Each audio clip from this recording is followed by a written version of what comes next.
Tony the Tinker may not be the first Fallout character you think of from New Vegas, but he actually left quite a bit behind for you to find in Nipton.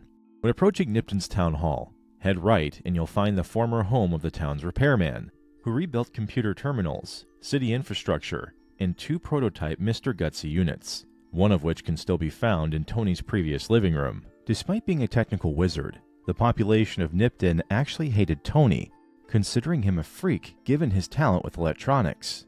His bullying became so bad that he kept a possible girlfriend secret when she visited him, simply because he didn't want the populace to turn her against him. Tony, however, alongside the rest of Nipton, was also killed in the town's massacre. But before his death, he likely had a decent repair skill.